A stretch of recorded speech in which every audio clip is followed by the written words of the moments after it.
Guys, अगर आप bike चलाने के शौकीन हैं तो ये फैक्ट स्पेशली आपके लिए है। क्या आपको पता है कि इंडिया में चप्पल पहन के बाइक चलाना गैर कानूनी है?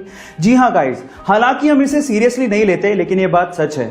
इंडियन मोटर व्हीकल एक्ट 1988 के हिसाब से आप चप्पल पहन के बाइक नहीं चला सकते, क्योंकि ये सेफ नहीं माना जाता। उसके पीछे का पहला रीजन ये है कि अगर आप चप्पल पहन के बाइक चला रहे हैं तो आपको गियर बदलने में कभी ना कभी प्रॉब्लम जरूर आएगी। नंबर 2, अगर आपकी बाइक गलती से स्लिप हो गई और अगर आपने चप्पल पहन रखी है तो आपको चोट लग सकती है, और वहीं अगर आपने जूते पहन रखे हैं तो आप अपने आप को प्रोटेक्ट कर सकते हो।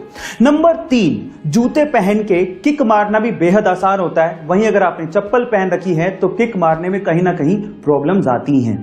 है ना इंटरेस्टिंग फैक्ट? आपको ये फैक्ट जान के कैसा लगा, चैट सेक्शन में लिखना मत भूलिएगा। एक बर्ड है जिसका नाम है अमेरिकन वुडकॉक, और ये बर्ड बेसिकली अपने डांसिंग मूव्स के लिए बहुत ज्यादा फेमस है, जैसा कि आप इस वीडियो में देख ही पा रहे हैं। बट ये आपके लिए और हमारे लिए डांसिंग है, बट एक्चुअली इस बर्ड के लिए बेसिकली ये पेट भरने का तरीका है। कैसे, मैं आपको बताता हूं। एक्चुअली जब ये बर्ड रेत पर आगे बढ़ता है तो अपने पैरों पर पूरा अपनी बॉडी का वेट डाल देता है, जिसकी प्रेशर की वजह से रेत पर जो सरफेस पे कीड़े होते हैं वो बाहर आ जाते हैं। फिर क्या, उसके बाद वो कीड़ों को खाते हैं और अपना पेट भरते हैं। है ना ये अमेजिंग ट्रिक? क्या इसके पहले तक ये फैक्ट आपको पता था? और अगर नहीं पता था तो चैट सेक्शन में लिखना मत भूलिएगा। गाइस, लोग अट्रैक्टिव दिखने के लिए क्या कुछ नहीं करते, मेकअप, मेकओवर, आर्टिफिशियल साजो सामान का इस्तेमाल, लेकिन फिर भी वो इतने अट्रैक्टिव नहीं दिख पाते जितना कि वो एक सिंपल स्माइल से लग सकते हैं। जी हां गाइस, एक स्टडी के अनुसार ये सिंपल सी माइल्ड सी स्माइल आपको मेकअप, मेकओवर या आर्टिफिशियल साजो सामान से भी 3 गुना ज्यादा अट्रैक्टिव बनाती है।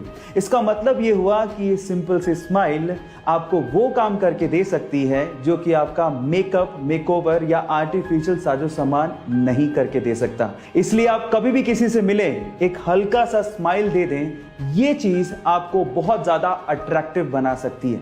गाइस, ये इंटरेस्टिंग फैक्ट जान के आपको कैसा लगा, चैट सेक्शन में लिखना मत भूलिएगा। गाइस, जनरली आप लोगों ने देखा होगा कि जब भी हमारे यहाँ पे कोई कंस्ट्रक्शन होता है या फिर कोई रोड बनने वाली होती है और बीच में अगर कोई पेड़ आ रहा होता है तो हम लोग जनरली उसे कटवा देते हैं या काट देते हैं, लेकिन हर जगह पे ऐसा नहीं होता। जापान का एग्जांपल लेते हैं। अगर जापान में कहीं पे कोई रोड बन रही है या कोई कंस्ट्रक्शन होता है और बीच में कोई पेड़ आ रहा होता है तो वो लोग पेड़ को काटते नहीं है, इनफैक्ट वो जड़ के साथ उस पेड़ को किसी दूसरी जगह पे रीलोकेट कर देते हैं और इस तरह से वो पेड़ों को बचाते हैं, और ये हमारे इकोसिस्टम के लिए जरूरी भी है। आपको ये जापान का तरीका कैसा लगा और आपको क्या लगता है कि हमारे देश में भी ये चीज इंप्लीमेंट होनी चाहिए? चैट सेक्शन में लिखना मत भूलिएगा। गाइस, क्या आपको पता है कि फिनलैंड में एक 16 साल की टीनेज लड़की जिसका नाम है ईवा मोर्टन, उसे एक दिन के लिए फिनलैंड का प्राइम मिनिस्टर बना दिया गया? है ना अमेजिंग बात? अब ऐसा क्यों किया गया, उसके पीछे का रीजन आप लोगों को सुनना चाहिए।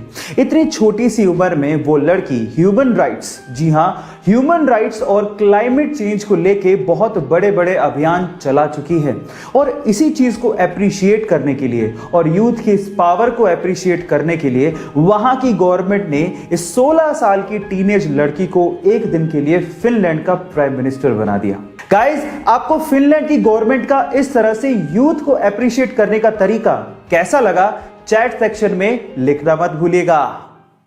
छुट्टियां किसे अच्छी नहीं लगती, और छुट्टियां होनी भी चाहिए जिससे हमारी वर्क एफिशिएंसी इंक्रीज होती है, और इसी चीज को लेके जापान की गवर्नमेंट ने एक लॉ निकाला है जिसका नाम है हॉलीडे बाय लॉ।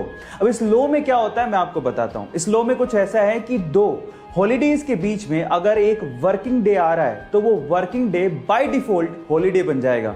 मतलब ये है कि 2 छुट्टियों के बीच में अगर कोई वर्किंग डे आ रहा है तो वो वर्किंग डे भी छुट्टी में कन्वर्ट हो जाएगा। है ना इंटरेस्टिंग लॉ? क्या आपको भी लगता है कि हमारी कंट्री में भी ऐसा लॉ होना चाहिए? चैट सेक्शन में लिखना मत भूलिएगा।